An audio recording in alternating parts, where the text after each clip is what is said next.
Hello students, welcome back to SS Convent School YouTube channel. In this video, we will start linear equation in two variables. देखो students, linear equation क्या होती है? Simple सी बात करते हैं अपने। जैसे अगर मैं बात कर रहा हूँ कि अपने पास कोई इक्वेशन है, ठीक है, वो इक्वेशन दी हुई है 2x + y + 3 = 0, ठीक है। ध्यान से देखो, यहाँ पर x की पावर कितनी है 1, y की पावर भी कितनी है 1, तो इस इक्वेशन को हम क्या बोल सकते हैं? Linear equation. क्या बोल सकते हैं? Linear equation. जैसे मैं बात करता हूँ, आपके पास यहाँ पर आ गया 2x², यहाँ पर आ गया y² = 0। ये हमारे पास लीनियर इक्वेशन है क्या? नहीं सर, ये लीनियर इक्वेशन नहीं है। क्यों? क्योंकि इसके अंदर x की पावर 2 और y की पावर भी क्या आ गई? 2 आ गई। इतनी बात समझ में आई? मतलब लीनियर इक्वेशन हमारे पास क्या होगी? ऐसी इक्वेशन जिसको अगर ग्राफ पे ड्रॉ करें, कहाँ ड्रॉ करें इसको? ग्राफ पे ड्रॉ करें तो एक बिल्कुल स्ट्रेट लाइन आए। क्या है? एक स्ट्रेट लाइन। तो देखो लीनियर का मतलब क्या है कि इसको ड्रॉ करने पर क्या आनी चाहिए? एक स्ट्रेट लाइन आनी चाहिए। क्या आनी चाहिए? Straight line. तो लीनियर इक्वेशन तो वो हो गई। उसके बाद आते हैं टू वेरिएबल्स। टू वेरिएबल्स मतलब जैसे मैंने आपको बोला, एक आपके पास 2x + 5y + 10 = 0। एक आपके पास ये इक्वेशन है और एक आपके पास ये इक्वेशन है 2x + 5y + 10z = 0। तो ये वाली जो लीनियर इक्वेशन है वो कितने वेरिएबल्स में है? टू वेरिएबल्स में। देखो, 1 वेरिएबल और 2 वेरिएबल। और ये जो इक्वेशन है वो आपके पास कितने वेरिएबल्स में है? 3 वेरिएबल्स में। देखो, 1 वेरिएबल तो क्या हो गया? x, सेकंड वेरिएबल क्या हो गया? y, और थर्ड वेरिएबल क्या हो गया? z। इतनी बात समझ में आई? मतलब हमें जो इस एक्सरसाइज नंबर 4 में जो हमें बात करनी है वो कौन से कितने वेरिएबल्स की बात करनी है? ओनली 2 वेरिएबल्स की। किसकी बात करनी है? ओनली 2 वेरिएबल्स की। तो देखो, इसको स्टार्ट करते हैं। थोड़ा सा बेसिक बात कर लेते हैं इसके ऊपर, ठीक है। ये देखो, मान लो आपके पास कोई इक्वेशन गिवन है a1x + b1y + c + c1 = 0। देखो, इक्वेशन क्या गिवन है आपके पास? a1x + b1y + c1 = 0। वेरिएबल्स कितने हैं इसके अंदर? सर, वेरिएबल्स वो होते हैं जिनकी वैल्यू चेंज हो। वैल्यू चेंज किसकी हो सकती है? देखो, x की और y की। मतलब x और y दो ही वेरिएबल्स है। a1 b1 c1 हमारे पास क्या है? कांस्टेंट है। a1 b1 c1 हमारे पास क्या है? कांस्टेंट। जैसे इसका एक एग्जांपल लेता हूं मैं। इसका एक मैंने एग्जांपल लिया, a1 की वैल्यू 2 पुट कर दी मैंने, तो 2, x तो वैसा का वैसा, प्लस b1 की वैल्यू मैंने 4 पुट कर दी, 4, y वैसा का वैसा, c1 की वैल्यू मैंने 5 पुट कर दी, 5 = 0। देखो, ये इक्वेशन और ये इक्वेशन दोनों सेम है। मतलब ये वाली इक्वेशन जो है वो क्या है? Linear equation. लीनियर इक्वेशन का जो स्टैंडर्ड फॉर्म होता है वो हमारे पास क्या होता है? a1x + b1y + c1 = 0। इतनी बात समझ में आई? जैसे मैं आपसे बोलता हूँ, यहाँ पर इक्वेशन दे रखी है 5x + 3y + 12 = 0। मुझे बताओ, इस इक्वेशन में a1 b1 c1 क्या है? सर, a1 जो होती है, a1 की जो वैल्यू होती है वो x का कोफिशिएंट होता है। किसका कोफिशिएंट? x का। तो a1 की वैल्यू 5। अगर मैं आपसे बात करूं b1 की वैल्यू क्या है? सर, b1 की जो वैल्यू है वो y का कोफिशिएंट है, तो b1 की वैल्यू कितनी होगी? 3। अगर मैं पूछूं आपसे c1 की वैल्यू कितनी है? सर, कांस्टेंट टर्म जो होती है ना, कांस्टेंट टर्म, वो हमारे पास क्या होगा? c1। तो c1 की वैल्यू कितनी आ गई? 12। इतनी बात समझ में आई? अगर आपसे मैं ऐसे पूछूं, जैसे आपके पास इक्वेशन दी हुई है 3x 4y = 15। अब आपसे पूछा जाए कि a1 b1 c1 की वैल्यू बताओ। इस इक्वेशन के लिए आप मुझे a1 b1 एंड c1 की वैल्यू फाइंड आउट करो। तब सबसे पहले क्या करोगे? सर, a1 जो होता है वो x का कोफिशिएंट होता है। a1 जो होता है वो किसका कोफिशिएंट? x का। ढूंढो यहाँ पे x कहाँ पे? फाइंड आउट करो x को। सर, ये रहा x का कोफिशिएंट 3। मतलब यहाँ पर जो a1 की वैल्यू आ गई वो 3। ऐसे नहीं है ऑलवेज जो फर्स्ट वैल्यू होगी वो x की होगी, नहीं। x की वैल्यू ऑलवेज क्या होगी? a1 की वैल्यू जो होगी वो क्या होगी? x का कोफिशिएंट होगी। फिर हमें बात करनी है b1 की। सर, b1 क्या होता है? b1 जो होता है वो हमारे पास क्या होता है? y का कोफिशिएंट। किसका कोफिशिएंट? y का कोफिशिएंट। तो यहाँ पर देखो, y का कोफिशिएंट क्या है? सर, y का कोफिशिएंट कितना है? 4।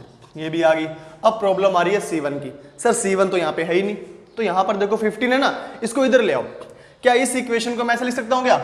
ध्यान से देखना, 3x वैसा का वैसा + 4y वैसा का वैसा, 15 इधर आया तो कितना हो गया? -15 = 0। अब देखो, a1 की वैल्यू सर 3, b1 की वैल्यू सर 4, c1 की वैल्यू सर -15। c1 की वैल्यू 15 नहीं आएगी, अब कितनी आ जाएगी? -15। इतनी बात समझ में आई? चलो और आपसे पूछता हूँ, बिल्कुल बेसिक बातें करते हैं जो इस एक्सरसाइज में आपके काम आएगी। आपको जो 9th क्लास में आपने पढ़ा था, मोनोमियल क्या होता है, बायनोमियल क्या होता है, पॉलिनोमियल क्या होता है, वो आपको कुछ नहीं बता रहे, बेसिक, ठीक है। उससे ऊपर जो आपको जो 10th में पढ़ना है वो बता रहा हूं आपको। तो यहां पर देखो, जैसे आपसे बात की जाए -2y plus 3x is equals to 12, इसके अंदर मुझे बताओ a1 की वैल्यू क्या है, b1 की वैल्यू क्या है और c1 की वैल्यू। सर पहले इसको ना एडजस्ट कर लेते हैं, इसको स्टैंडर्ड फॉर्म में लिखते हैं। सबसे पहले x की वैल्यू लिखो, तो यहां पर देखो क्या लिखा मैंने 3x, फिर y की वैल्यू -2y, ये 12 इधर है, इधर ले आओ तो कितना आ गया -12 इज इक्वल्स टू 0। देखो एक ही बात है ना, 3x वैसा का वैसा, या फिर इसको ऐसे लिख सकते हो आप कह रहे हो नहीं सर पजल हो रहे हैं, चलो वैसा का वैसा पड़ा रहने दो, -2y प्लस 3x, बस इसको इधर ले आओ, -12 is equals to 0, -12 is equals to 0, बस यहाँ पर 0 ले आओ। इतनी बात समझ में आई। सर a1 की वैल्यू, a1 की जो वैल्यू होती है वो क्या होती है, coefficient of x, coefficient of x कितना है 3, तो a1 की वैल्यू 3। b1 की value sir coefficient of y, तो कितनी वैल्यू आ रही है -2। c1 की वैल्यू कितनी आ रही है सर, जो हमारे पास कांस्टेंट टर्म है ना वो हमारे पास क्या है, c1 की वैल्यू है, कितनी आ गई हमारे पास -12। इतनी बात समझ में आई। ओके, तो यहां तक अभी तक आपको समझ में आ गया होगा कि जो लीनियर इक्वेशन का स्टैंडर्ड फॉर्म क्या होता है, a1x plus b1y plus c1 is equals to 0। अब मान लो आपके पास 2 लीनियर इक्वेशंस गिवन है, एक तो ये गिवन है a1x plus b1y plus c1 is equals to 0, और सेकंड आपके पास गिवन है a2x plus b2y plus c2 is equals to 0। 2 equation given है। जैसे इसका एग्जांपल लेता हूं आपके पास, एग्जांपल से ज्यादा क्लैरिटी आएगी। एग्जांपल देखो, जैसे आपके पास एक इक्वेशन गिवन है 5x plus 10y plus 12 is equals to 0, first equation given है। सेकंड इक्वेशन आपके पास क्या गिवन है, 10x plus 5y plus 13 is equals to 0। ये देखो फर्स्ट और ये सेकंड। अगर आपसे पूछा जाए a1 की वैल्यू क्या है, सर a1 की वैल्यू इस इक्वेशन से देखी 5 आई। b1 की वैल्यू, सर b1 की वैल्यू कितनी आई 10। c1 की वैल्यू, सर c1 की वैल्यू आ गई 12। एक इक्वेशन खत्म। जब a1 b1 c1 लिया फर्स्ट इक्वेशन के लिए, तो सेकंड के लिए क्या लेंगे सर, a2 b2 और c2, है ना। तो a2 की वैल्यू कितनी आएगी सर, a2 की वैल्यू कोफिशिएंट ऑफ x, देखो a हमेशा क्या रहेगा, कोफिशिएंट ऑफ x रहेगा। अब स्टूडेंट्स इसमें गलती क्या करते हैं, इसकी वैल्यू a1 ले ली, इसकी वैल्यू a2 ले ली, इसकी वैल्यू a3, पता नहीं a3 कहां से आ गया। ठीक है, तो ये ध्यान रखो a1 a2 b1 b2 c1 c2, इतनी बात समझ में आई। तो a2 की वैल्यू 10, b2 की वैल्यू कितनी आएगी, b2 की वैल्यू क्या होगा, कोफिशिएंट ऑफ y, तो कोफिशिएंट ऑफ y कितना आ जाएगा 5, और c2 की वैल्यू कितनी आएगी हमारे पास 30। इतनी बात समझ में आई। देखो यहाँ पर a1 b1 c1 और a2 b2 c2 हमारे पास आ गया। ठीक है, अब देखो ये मैंने जो आपको बताया, ये किस लिए बताया, ये कहाँ पर अपने पास यूज में आएगा। तो देखो आपके पास मान लो कोई भी 2 इक्वेशन है, लीनियर इक्वेशंस है, कोई भी 2 इक्वेशंस है, a1x b1y plus c1 is equals to 0। एक आपके पास इक्वेशन है a2x b2y plus c2 is equals to 0। आपको इसको मान लो ग्राफ में प्लॉट करना है। क्या करना है, इसको ग्राफ में क्या करना है, प्लॉट करना है। आपने इसको भी ग्राफ में प्लॉट किया, एक लीनियर इक्वेशन आएगी, मान लो एक लाइन ऐसे आ गई, कोई भी आ गई। ठीक है, आपने मान लो इसको भी प्लॉट किया। अब वो जो दूसरी जो सेकंड लाइन है वो इसके पैरेलल भी जा सकती है ना। देखो 3 केस बन सकते हैं इसके पास आपके पास 3 केस बन सकते हैं। फर्स्ट केस तो क्या होगा आपके पास कि मान लो आपने ये फर्स्ट लाइन ड्रॉ की ऐसे, ये कौन सी लाइन है, फर्स्ट लाइन, ठीक है, और सेकंड लाइन आपने ड्रॉ की वो इसके क्या चली गई, पैरेलल चली गई। फर्स्ट केस तो ऐसे बन गया। सेकंड केस आपके पास क्या बन सकता है कि फर्स्ट लाइन ऐसे गई और जो सेकंड लाइन है उसने उसको क्या कर दिया, इंटरसेक्ट कर दिया। क्या कर दिया उसको, इंटरसेक्ट, मतलब दोनों लाइनें कट भी तो कर सकती है। और थर्ड जो केस है वो क्या बन सकता है कि एक लाइन ऐसे जा रही है और जो फर्स्ट लाइन ऐसे जा रही है ना, और सेकंड लाइन को ड्रॉ किया मैंने और सेकंड भी क्या आगे इसके ऊपर ही ऐसे प्लॉट हो जाए। ठीक है, तो ये 3 केस बन सकते हैं। इसके अलावा कोई केस बन सकता है क्या, देख लो। एक फर्स्ट केस तो पैरेलल जा सकती है, सेकंड केस क्या होगा, इंटरसेक्ट कर सकती है, और थर्ड क्या होगा आपके पास, कोइंसिडेंट कर सकती है। ठीक है, तो कब कब ये होगा, तो अब बार बार में आपको क्या करना है, ग्राफ के अंदर प्लॉट करके चेक नहीं करना, आपको डायरेक्ट क्या करना है, एक फॉर्मूला याद रखो आप। देखो क्या करोगे, पहले आप a1 फाइंड आउट कर लो, b1 फाइंड आउट कर लो, और a1 b1 और c1 फाइंड आउट कर लो, a2 b2 and c2 find out कर लो। इतना कर लोगे, फिर क्या देखोगे आप, सर a1 में a2 का डिवाइड कर दो, a1 में a2 का डिवाइड कर दो, b1 में B2 का डिवाइड कर दो और C1 में C2 का डिवाइड कर दो। ठीक है, जैसे इक्वेशन देखो, एग्जांपल से करते हैं, देखो एग्जांपल से बिल्कुल क्लैरिटी आएगी। 2x plus 5y plus 12 is equals to 0, 3x plus 6y plus 13 is equals to 0। बताओ a1 अपॉन a2 क्या आ रहा है? सर a1 अपॉन a2 आ रहा है 2 upon 3, very good. b1 upon b2 क्या आ रहा है? Sir 5 upon 6, very good. c1 upon c2 sir 12 upon 3। अब चेक करो, क्या 2 अपॉन 3 5 अपॉन 6 के इक्वल है या नॉट इक्वल है? सर नॉट इक्वल है। क्या आ रहा है? Not equal. जब कभी भी a1 upon a2 b1 upon b2 के नॉट इक्वल आ जाए तो आगे वाला चेक ही नहीं करते हम। ठीक है, सीधा ही क्या बोल देते हैं, जो लाइंस होगी हमारे पास वो क्या करेगी? इंटरसेक्ट करेगी, इंटरसेक्ट ईच अदर। मतलब दोनों लाइनें आपस में ऐसे क्या करेगी? कट करेगी, कहीं ना कहीं कट करेगी। वो ग्राफ में जब ड्रॉ करोगे ना इस लाइन को, ये लाइन ऐसे जा रही है, ये लाइन ऐसे, किसी पॉइंट पर क्या करेगी? कट करेगी। मान लो इस एक पॉइंट पर क्या किया उन्होंने? कट किया। अगर यहां पर कट किए तो वहां पर क्या होते हैं? हमारे सॉल्यूशंस होते हैं। वो सॉल्यूशन क्या आएगा? सिर्फ एक ही सॉल्यूशन आएगा, यूनिक सॉल्यूशन। इतनी बात समझ में आई? जैसे मान लो आपने किसी ग्राफ में आपने प्लॉट किया, ऐसे ग्राफ में प्लॉट किया, एक लाइन यहां जा रही है और एक लाइन यहां जा रही है। मैंने कहा इसका आंसर क्या आएगा? सर आंसर जहां पर लाइन कट करती है ना वो इसका आंसर होता है। जैसे इस पॉइंट की वैल्यू क्या आ गई? 2,2, तो ये हमारा क्या हो गया? आंसर हो गया ना। एक ही सॉल्यूशन आएगा, क्यों? क्योंकि एक जगह पर इंटरसेक्ट कर रही है। तो हमने क्या बोल दिया? Unique solution. मतलब there is on one and only one solution. सिर्फ ओनली क्या होगा? एक सॉल्यूशन होगा। इतनी बात समझ में आई? ओके सर, अगर ये केस ना बने, सर ये तो चलो मान लो a1 upon a2 b1 upon b2 के नॉट इक्वल आया, तो हमने बोल दिया लाइन इंटरसेक्ट कर रही है और यहां पर जहां पर कर रही है वो हमारा क्या होगा? सॉल्यूशन होगा। ठीक है, अगर मैं आपसे बोलूंगी सर a1 अपॉन a2 है वो इक्वल आ जाए b1 अपॉन b2 के, तब हाँ, तब हम क्या देखेंगे? c1 upon c2 find out करेंगे। क्या करेंगे? c1 upon c2। अब दो केस है, c1 अपॉन c2 इसके इक्वल भी हो सकता है और क्या हो सकता है? Sir a1 upon a2 find out किया, वो इक्वल आ गया था b1 अपॉन b2 के। हमने देखो चेक किया, a1 अपॉन a2 इक्वल आ गया b1 अपॉन b2 के। अब हम आगे जाएंगे तो हम c1 अपॉन c2 चेक करेंगे। क्या चेक करेंगे? c1 upon c2। अब दो केस बन सकते हैं, c1 अपॉन c2 इसके नॉट इक्वल भी हो सकता है और c1 अपॉन c2 इसके इक्वल भी हो सकता है। इतनी बात समझ में आई कि सर पहले हमने a1 अपॉन a2 देखा, a1 अपॉन a2 और b1 अपॉन b2, अगर नॉट इक्वल आ गए तब तो हमको आगे चेक ही नहीं करना, डायरेक्ट क्या बोल देंगे? लाइन इंटरसेक्ट कर रही है और जहां पर इंटरसेक्ट कर रही है लाइनें वो हमारा क्या हो गया? सॉल्यूशन। मतलब हम उसको क्या बोल देंगे? Unique solution. सिर्फ एक सॉल्यूशन फाइंड आउट होगा। ठीक है, अब अगर मैं बोल रहा हूं कि सर a1 अपॉन a2 हमने फाइंड आउट किया, यहां पर तो नॉट इक्वल था, अगर वो इक्वल आ जाए, तब हमारे पास क्या देखेंगे? आगे चलेंगे c1 अपॉन c2 पे, और c1 अपॉन c2 को हमने चेक किया। अगर c1 अपॉन c2 क्या आ जाए? नॉट इक्वल आ जाए। क्या आ जाए? Not equal. देखो c1 अपॉन c2 के दो केस बन सकते हैं, या तो वो नॉट इक्वल आए या फिर क्या है? वो इक्वल आए। अगर वो नॉट इक्वल आए तो मतलब क्या होगी? लाइन्स क्या होगी? पैरेलल होगी। लाइन्स क्या होगी?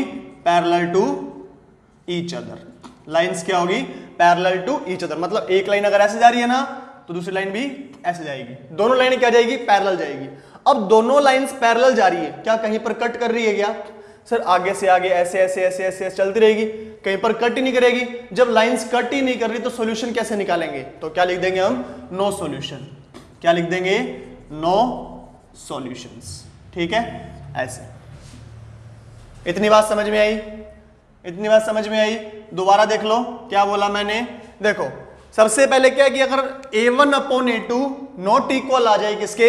b1 अपॉन b2 के।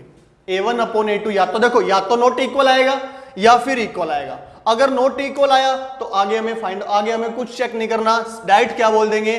जो लाइन है वो आपस में क्या कर रही है? इंटरसेक्ट कर रही है, और जहां पर इंटरसेक्ट कर रही है वो हमारा क्या होगा? सॉल्यूशन होगा। ठीक है, सेकंड थिंग्स क्या है हमारे पास? अगर वो इक्वल आ जाए तो हम क्या जाएंगे? आगे बढ़ जाएंगे और हमें देखेंगे c1 अपॉन c2 को चेक करेंगे।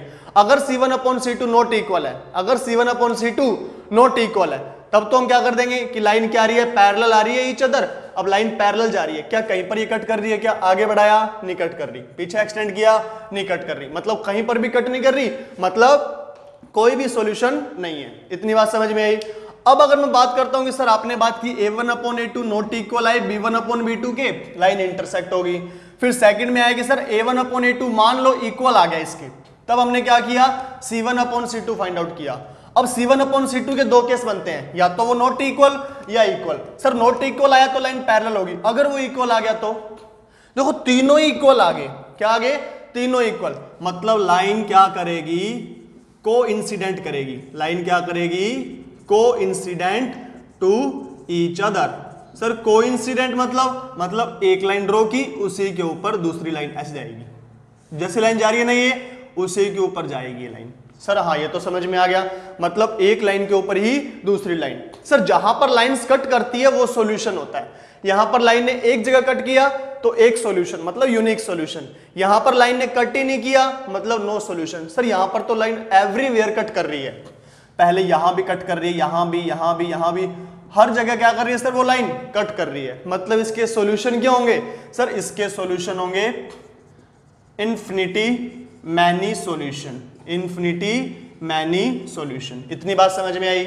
दोबारा देख लो स्टूडेंट्स इसको, हमारे पास सिर्फ 3 केस बनेंगे, सिर्फ क्या बनेंगे, 3 केस। अगर a1 upon a2 not equal आ जाए b1 अपॉन b2 के, अगर a1 upon a2 not equal आ जाए b1 अपॉन b2 के, तो हमें आगे फाइंड आउट नहीं करना, कुछ फाइंड आउट नहीं करना, आंख बंद करके लिख देना कि सर जो हमारे पास सॉल्यूशन है वो क्या होंगे, यूनिक सॉल्यूशन। मतलब लाइन क्या कर रही है हमारे पास, इंटरसेक्ट कर रही है, और इंटरसेक्ट करती है मतलब लाइन से हमारे पास एक सॉल्यूशन आता है, उसको बोलते हैं यूनिक सॉल्यूशन। ठीक है, अब अगर बात करता हूं सर इक्वल ना आए, आपके पास इक्वल आ जाए, a1 upon a2 b1 upon b2 क्या आ जाए, इक्वल आ जाए, तब हम क्या चेक करेंगे, c1 अपॉन c2।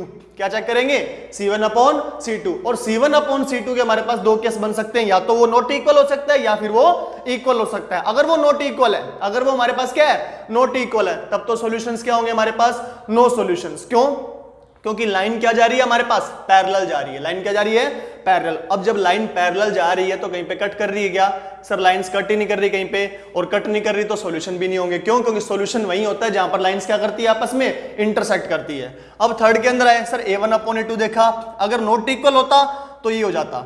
अब फिर हमने b1 upon b2 find out किया। अब b1 अपॉन b2 के बाद आगे गए c1 अपॉन c2। अगर ये c1 upon c2 not equal होता तब तो सर ये लाइंस क्या हो जाती, पैरेलल होती। अब तीनों ही इक्वल हो गए, तब क्या कर रही है, लाइन कोइंसिडेंट कर रही है। कोइंसिडेंट का मतलब एक लाइन के ऊपर दूसरी लाइन, एक लाइन के ऊपर दूसरी लाइन, मतलब उसको बोलते हैं हम infinity many solutions, infinity many solution. जल्दी से इसको नोट कर लो, पूरी एक्सरसाइज के अंदर आपके यही काम आने वाला है। 4.1 4.2 पूरी एक्सरसाइज में ये काम आएगा। आपके पास जो ये एक्सरसाइज है मे बी 5 मार्क्स की है ये, और बिल्कुल सिंपल सी एक्सरसाइज है, 1 या 2 दिन में आपके पास कंप्लीट हो जाएगी। बिल्कुल सिंपल एक्सरसाइज है, कुछ नहीं करना, सिर्फ इक्वेशन देखना है और आपको ये फाइंड आउट करना है कि सॉल्यूशन जो है वो कंसिस्टेंट है या इनकंसिस्टेंट। अब देखो सर ये कंसिस्टेंट और इनकंसिस्टेंट क्या आ गया, एक बात ध्यान रखो, जहां पर सॉल्यूशन फाइंड आउट कर सकते हैं हम, जहां पर सॉल्यूशन हमारे निकल रहे हैं उसको हम बोलते हैं कंसिस्टेंट। क्या बोलते हैं, कंसिस्टेंट। और जहां पर नहीं निकल रहे उसको इनकंसिस्टेंट। इतनी बात समझ में आई? ओके सर, जल्दी से इसको नोट करो, मैं रफ कर देता हूं इसे। ओके देखो, देखो इसे, चलो मैं आपको क्वेश्चन देता हूं, आप मुझे बताओ कि वो क्या कुछ बोल रहा है क्वेश्चन के अंदर। जैसे आपको मैंने क्वेश्चन दिया 3x plus 6y plus 16 is equals to 0। उसके बाद मैंने दिया 4x plus 8y plus 17 is equals to 0, 17 नहीं 18 इज इक्वल्स टू 0। अब मुझे इसके पूरे इसकी डिटेल बताओ, इसके नेचर बताओ, सॉल्यूशंस क्या है वो बताओ, इसके सब कुछ। चलो एक क्वेश्चन में बताता हूँ, आगे आप बताना। सर पहले हम फाइंड आउट करते हैं a1 अपॉन a2, फिर हम करेंगे b1 अपॉन b2, फिर हम करेंगे c1 अपॉन c2। ठीक है, चलो स्टूडेंट्स, a1 अपॉन a2 देखो sir 3 upon 4, okay 3 upon 4। Sir b1 upon b2 6 upon 8, क्या ये आगे सोल्व हो सकता है? हाँ सर हो सकता है ना, 2 की टेबल से कैंसिल हो रहा है, 2 3 जा 6, 2 4 जा 8। ध्यान से देखो, 2 3 जा 6, 2 4 जा 8, मतलब a1 अपॉन a2 देखो 3 अपॉन 4, 3 अपॉन 4, दोनों क्या आ गए, इक्वल आ गए, दोनों क्या आ गए, इक्वल। तो हमें c1 अपॉन c2 भी फाइंड आउट करना पड़ेगा ना, c1 upon c2 find out. Okay, c1 upon c2 sir 16 upon 18, 16 upon 18 किसकी टेबल से कैंसिल हो रहे हैं सर? ये हो रहे हैं हमारे पास 2 की टेबल से, 2 8 जा 16, 2 9 जा 18। तो ध्यान से देखो 3 upon 4 is equals to 3/4 is not equals to 8/9। क्या इक्वल आ रहे हैं क्या? नहीं सर, 8 और 9 इक्वल नहीं आ रहे। मतलब A1/A2 equals to B1/B2 but not equals to C1/C2। जब ऐसा होता है तो क्या होता है सर? नॉट इक्वल होता ना यहीं पर, तब तो यूनिक हो जाते, बट इक्वल है तो हमने आगे देखा तो नॉट इक्वल आया, मतलब लाइंस क्या जा रही है, आपको पूरा लिखना पड़ेगा। यहां पे क्या लिखोगे? Lines parallel to each other, मतलब दोनों लाइंस क्या है? पैरेलल जा रही है। पहली बात ये बताओगे। दूसरी बात, अगर लाइन पैरेलल जा रही है तो सॉल्यूशंस कैसे हैं सर? इसके नो सॉल्यूशंस है। क्यों? क्योंकि लाइन कहीं पर कट ही नहीं कर रही, लाइन कहीं पर कट नहीं कर रही। तो दो बातें आपको बतानी पड़ेगी। अगर थर्ड बात वो पूछे तो आपको इसको ड्रॉ करके भी बताना पड़ेगा। ड्रॉ करते हैं ना 9th क्लास में, इसकी वैल्यू 0 मान के वो टेबल बनाते हैं, छोटे से टेबल बना के ऐसे x और y की वैल्यू पुट करके, ठीक है, और ऐसे टेबल बनानी है इसकी भी, और इसको ग्राफ में ड्रॉ कर देना, ठीक है। बट अभी तक आपके लिए इतने याद रखो, जब ऐसा क्वेश्चन आएगा तो ये भी करवा देंगे। इतनी बात समझ में आई? ओके सर, चलो अब आपको एक एग्जांपल देता हूँ, वो करके बताओ। आपकी बुक का एग्जांपल ले लेते हैं कोई एक। देखो क्या बोल रहा है वो आपके पास, आपकी बुक का एग्जांपल ले लेते हैं हम। एग्जांपल नंबर फर्स्ट ले लेते हैं, ठीक है। Example number first, 3x plus 2y minus 5, 3x plus 2y minus 5 is equals to 0 and 4x plus 7y minus 11 is equals to 0। चलो चेक करके बताओ मुझे सॉल्यूशंस कैसे हैं, इसके नेचर बताओ इसकी। सर हमने a1/a2 किया 3/4 आया, सर हमने b1/b2 किया 2/7 आया। आपस में कैंसिल हो रहे हैं? नहीं। आपस में कैंसिल हो रहे हैं? नहीं। तो मतलब सर नॉट इक्वल है। नॉट इक्वल है मतलब आगे हमें चेक ही नहीं करना। मतलब क्या हो रहा है हमारे पास? लाइंस क्या कर रही है सर? लाइंस जो है वो हमारे पास क्या कर रही है? इंटरसेक्ट कर रही है। अगर लाइन इंटरसेक्ट कर रही है तो हमारे पास जो सॉल्यूशंस आएंगे वो कैसे आएंगे सर? वो जो सॉल्यूशंस आएंगे वो क्या आएंगे? यूनिक सॉल्यूशन आएंगे। अगर वो यूनिक सॉल्यूशन आते हैं तो फाइंड आउट करके बता दो मुझे कौन कौन से आएंगे। सर वो तो आपने बताया नहीं कैसे फाइंड आउट करते हैं। अरे 9th क्लास में बताया था ना, elimination method, cross multiply method, substitution method, graphical method. किसी भी मेथड से आप दो इक्वेशन, दो ही वेरिएबल वैल्यूज फाइंड आउट कर सकते हो। इतनी बात समझ में आई? ओके सर, चलो और क्वेश्चन देखो इसके अंदर। जैसे और क्वेश्चंस देखो इसमें आपके पास question number example number 4। Example number 4 देखो, एग्जांपल नंबर 4 पूरा डिटेल से करते हैं इसको। देखो 2x plus 3y is equals to 13 और फिर क्या दिया हुआ है? 5x minus 2y is equals to 4। ठीक है, आपको क्या बोल रहा है क्वेश्चन में? क्वेश्चन में बोल रहा है इक्वेशन दिया हुआ है और आपको करना है ग्राफिकली इसको रिप्रेजेंट करना है। ग्राफिकली रिप्रेजेंट करना है और इसके नेचर भी बताने हैं। ग्राफिकली रिप्रेजेंट करना और इसके नेचर भी बताने हैं। तो चलो पहले चेक कर लेते हैं इसके नेचर कैसे हैं। सर a1/a2 फाइंड आउट करो, b1/b2 फाइंड आउट करो, c1/c2 करो। तो चलो a1/a2 सर 2/5, b1/b2 सर 3/-2। दोनों इक्वल आ रहे हैं क्या? नहीं सर, नॉट इक्वल आ रहे हैं, तो इसको देखने की नीड ही नहीं है। जब दोनों नॉट इक्वल आ जाते हैं तो क्या होंगे? Lines intersect each other, line intersect each other. इतनी बात समझ में आ गई? ओके सर, मतलब होगा क्या हमारे पास? यूनिक सॉल्यूशंस होंगे। मतलब सिर्फ एक सॉल्यूशन आएगा और वो सॉल्यूशन कौन सा आएगा? जहां पर लाइंस क्या करेगी? कट करेगी। चलो अब इसको देखो, एग्जाम में इतना करने के बाद आपको क्या करना होगा? सर इतना करने के बाद हमें चेक करना है कि सॉल्यूशन से तो फाइंड आउट करने हैं और इसने बोला ग्राफिकल मेथड से, तो एक बार हम श्योर हो जाते हैं कि हमारा आंसर आएगा कितना। मतलब हमारे जो माइंड में है रफली आइडिया आ चुका है अभी तक कि जो ग्राफ बनेगा इनका, इसमें जो ग्राफ में ड्रॉ करेंगे ना हम ऐसे, ये जो ग्राफ ड्रॉ करेंगे, हमारे माइंड में रफली आइडिया आ चुका है कि लाइंस कहीं ना कहीं क्या करेगी? आपस में कट करेगी। अगर आपके इसके अंदर ग्राफ कुछ ऐसा बन रहा है तो वो आपने क्या किया है? गलत किया है। क्यों? क्योंकि यहां पर आपने चेक कर चुके हो कि लाइन क्या करेगी? इंटरसेक्ट। अगर आपका ग्राफ क्या बन रहा है? एक लाइन के ऊपर ही दूसरी लाइन ड्रॉ हो रही है, मतलब आपने क्या किया? गलत किया। क्यों? क्योंकि लाइंस क्या कर रही है? इंटरसेक्ट। हाँ, अगर आपकी जो लाइंस है वो इंटरसेक्ट कर रही है तो अब आप क्या बोल सकते हो, हाँ हमने सही किया। बट कंप्लीटली 100% श्योरिटी के लिए कि हमारा जो क्वेश्चन है वो सही है या नहीं है, देखो क्वेश्चन कितने मार्क्स का आएगा, 5 मार्क्स का, तो 100% श्योरिटी होनी चाहिए ना कि हमारा क्वेश्चन जो हम एग्जाम में करके आ रहे हैं वो सही है या नहीं है। तब देखो हम क्या करेंगे, तो आपके पास वहां पर एग्जाम में रफ नोटबुक, रफ जो आपके पास जो आपका शीट होगी ना, उसके लास्ट पेज जो होगा वो रफ पेज होगा, वहां पर इन दोनों इक्वेशन को ऐसे लिखो। देखो ये जो आपको रफ में काम करना है ना, वो आपको बता रहा हूं, ठीक है।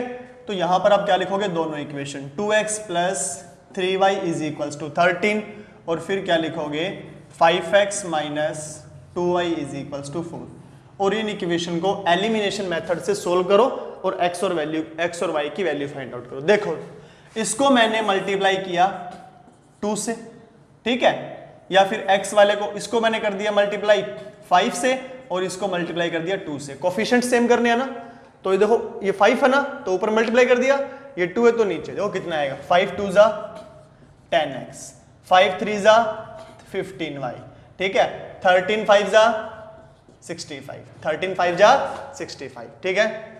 उसके बाद देखो 5 2 जा 10x, 2 2 जा 4y, 4 2 जा 8, ठीक है, माइनस प्लस माइनस, देखो कैंसिल हो गया, 14y और 9y, सर 19y, ओके। 65 में से 8 माइनस कर दो, 65 में से 8 माइनस कर दो, सर 57, मतलब y की वैल्यू 57 अपॉन 19, y की वैल्यू कितनी आ गई, सर 3 आ गई, सर 3 आ गई, ओके।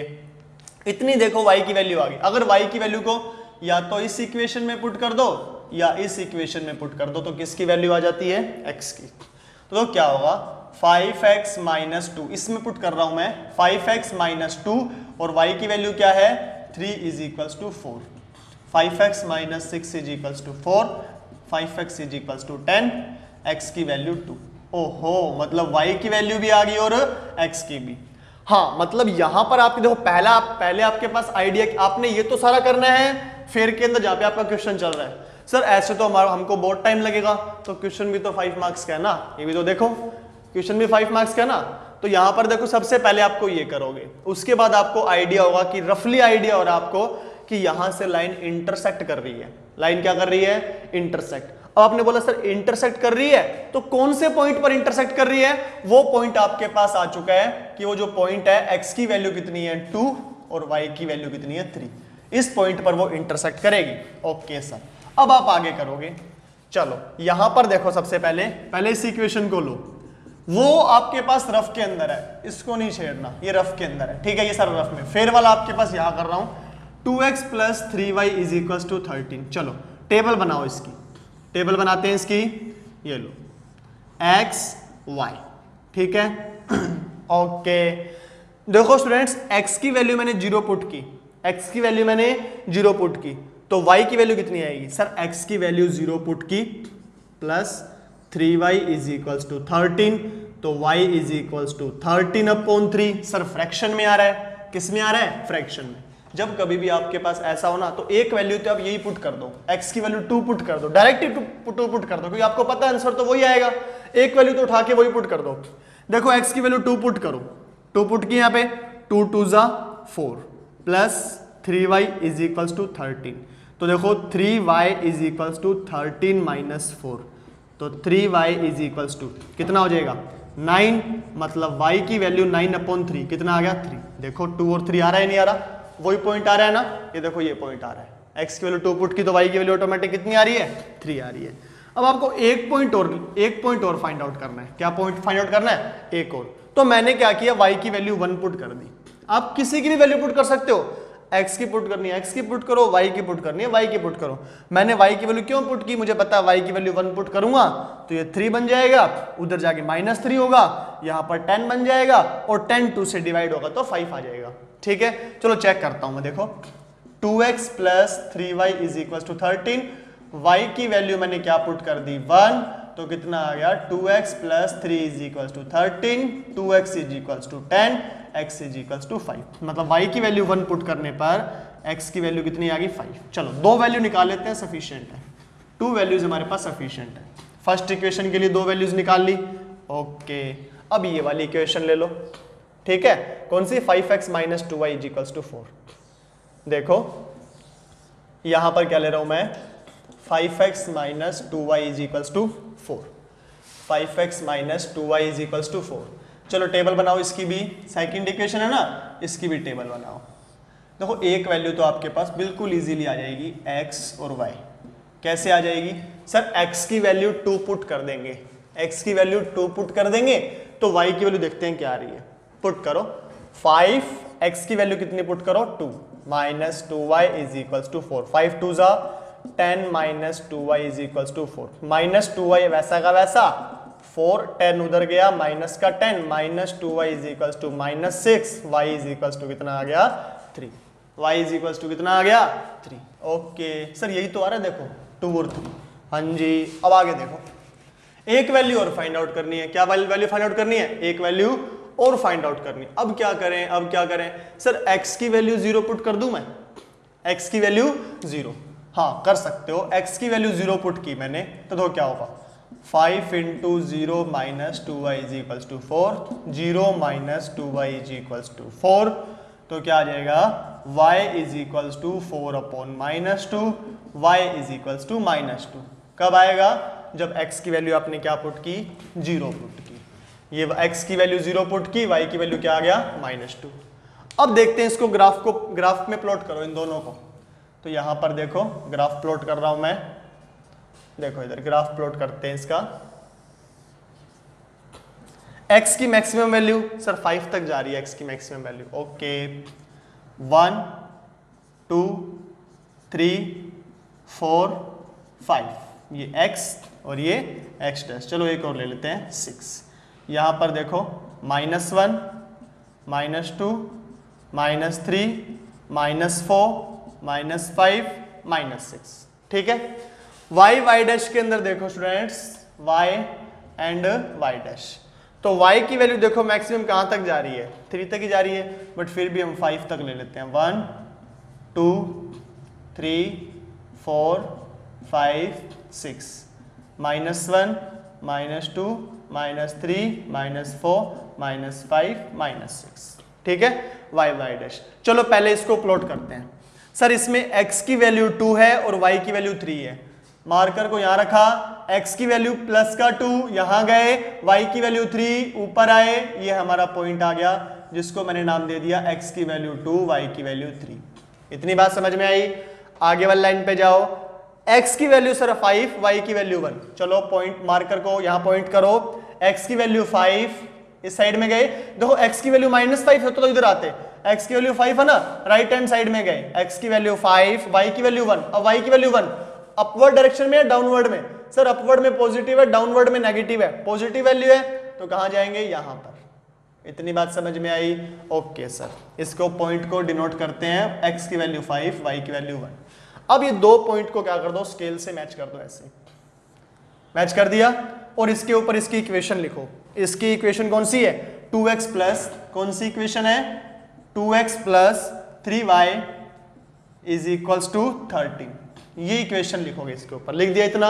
चलो अब इसको ड्रॉ करते हैं, x की वैल्यू 2 y की वैल्यू 3, पॉइंट को यहां मार्कर करो, मार्क को यहां पॉइंट करो, x की वैल्यू 2 राइट डायरेक्शन में, y की वैल्यू 3 अपवर्ड में। अच्छा ये तो वही पॉइंट आ गया, ओके कोई बात नहीं, लिखा ही हुआ है x की वैल्यू 2 y की वैल्यू 3। अब नेक्स्ट में आओ, x की वैल्यू 0, x की वैल्यू 0 मतलब ना इधर जाना है ना इधर जाना है, यहीं पर बैठ रहना है, ठीक है। y की वैल्यू -2 सर अब डाउनवर्ड डायरेक्शन में, ये लो इस पॉइंट की वैल्यू लिखो, x की वैल्यू 0 y की वैल्यू -2। इतनी बात समझ में आई। अब इन दोनों पॉइंट को मैच कर दो, ये लो इन दोनों पॉइंट को मैच कर दिया। अब क्या करो, इस लाइन के ऊपर जो अपनी जो लाइन ड्रॉ की है इसके ऊपर इसकी इक्वेशन लिख दो। इक्वेशन कौन सी है यहां पर 5x minus 2y is equals to 4। देखो दोनों लाइनें जा रही है, यस सर। इंटरसेक्ट कर रही है क्या, हाँ सर इंटरसेक्ट कर रही है। कौन से पॉइंट पर कर रही है सर 2 और 3 पर कर रही है, तो इसका आंसर क्या हो जाएगा 2 एंड 3। क्या हमने यही फाइंड आउट किया था आंसर, हाँ सर हमने यही फाइंड आउट किया था। तो दोबारा देखो इसमें करना क्या है, सबसे पहले 2 लाइन्स है हमारे पास, 2 लाइन से आपको a1/a2 b1/b2 या c1/c2 से चेक करना आपको कि इसके इंटरसेक्टिंग लाइन करेगी। या फिर पैरेलल जाएगी या फिर कोइंसिडेंट करेगी। ओके सर हमने देखा लाइन इंटरसेक्ट कर रही है, लाइन क्या कर रही है, इंटरसेक्ट, तो सॉल्यूशन कौन से होंगे, यूनिक होंगे। इतना काम करने के बाद हमारे माइंड में रफली आइडिया क्या हो गया कि सर ग्राफ के अंदर जो लाइंस आएगी वो क्या होगी, इंटरसेक्ट करेगी, कहीं ना कहीं पर कट करेगी, और जिस पॉइंट पर वो कट करेगी वो हमारा क्या होगा, सॉल्यूशन होगा। तो हमने 5 मार्क्स में से 2 मार्क्स वाला जो काम है वो यहां तक कर लिया। क्या कर लिया हमने, ये बता दिया कि लाइन इंटरसेक्ट है और हमारे पास क्या हो रहे हैं, यूनिक सॉल्यूशन आ रहे हैं। ठीक है, अब हमें आगे वाला काम जो करना है वो बताना है कि लाइन को इंटरसेक्टिंग दिखाना भी है और किस पॉइंट पर वो कट कर रही है हमें वो बताना है। तो हम गए रफ वाले पेज के ऊपर, हमने दोनों इक्वेशन को उठाया, elimination method sorry equating the coefficient method से हमने क्या किया, x और y की वैल्यू फाइंड आउट कर ली। अब x और y की वैल्यू देखो, इन दोनों इक्वेशन का आंसर तो क्या आना चाहिए, यही तो आना चाहिए, लेकिन अब इस हमको अब जो हम इसको सोल्व कर रहे हैं वो कौन से मेथड से कर रहे हैं, ग्राफिकल मेथड से। तो ग्राफिकल मेथड से हमने x की वैल्यूज पुट की, y की वैल्यूज पुट की और हमने क्या की, लाइन को ड्रॉ किया। लाइन को ड्रॉ करने के बाद हमने देखा वो कौन से पॉइंट पर कट कर रही है, 2 और 3।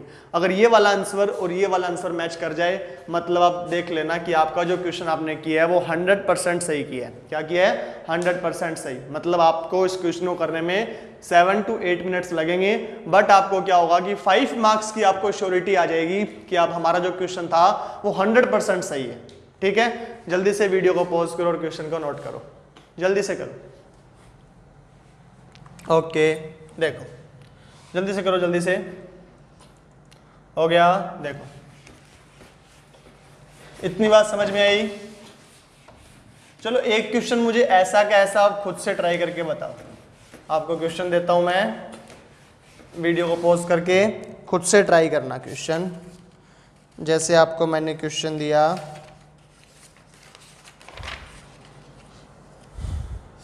देखो आपके पास क्वेश्चन है 2x plus 3y is equals to 8, 2x plus 3y is equals to 8 and x minus 2y is equals to -3। चलो सब कुछ बताओ, इसके नेचर बताओ, इसको ग्राफ में ड्रॉ करो। ठीक है, नेचर बताने पड़ेंगे। नेचर मतलब यो यूनिक सॉल्यूशन है, इन्फिनिटी मैनी सॉल्यूशंस है आपके पास, या फिर आपके पास लाइन क्या कर रही है, कोइंसिडेंट कर रही है। ठीक है, इंटरसेक्टिंग कैसे भी है।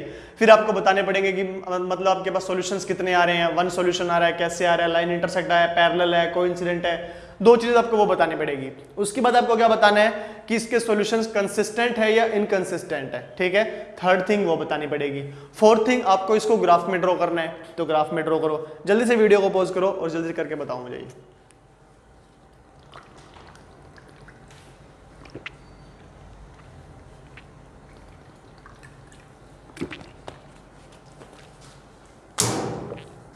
देखो इसको, देखो क्या करते हैं, सबसे पहले कर लिया होगा, अब देखो मैच करो, अब मैच करो आंसर को। सबसे पहले a1/a2, b1/b2, c1/c2 चेक करते हैं। 2/1, फिर देखा मैंने 3/-2, क्या इक्वल है क्या, सर नॉट इक्वल, मतलब सॉल्यूशंस जो आएंगे हमारे पास, सॉरी लाइंस जो होंगी हमारे पास वो क्या करेंगी, इंटरसेक्ट टू ईच अदर। ठीक है, लाइन इंटरसेक्ट करेगी। उसके बाद सर लाइन इंटरसेक्ट कर रही है, मतलब सॉल्यूशंस क्या आएंगे, यूनिक सॉल्यूशंस आएंगे, ये आएंगे यूनिक सॉल्यूशन, मतलब कहीं ना कहीं कट करेगी। रफ के अंदर चेक कर ले कहां कट करेगी। ओके सर, ये हमारा रफ पेज, इधर चेक करते हैं कि जो लाइंस कट करेगी वो कहां कट करेगी। चलो आ जाओ, 2x रफ बराबर कहिए, 2x plus 3y is equals to 8, x minus 2y is equals to -3। क्या करना चाहिए मुझे स्टूडेंट्स, सर ये तो 2 पहले से पढ़ा है ना, इसको 2 बनाना है। इसको 2 बनाने के लिए सिर्फ इसको किससे मल्टीप्लाई कर दो, 2 से कर दो। ये इक्वेशन तो वैसे के वैसे नोट करो, ये वाली तो वैसे के वैसे नोट करो।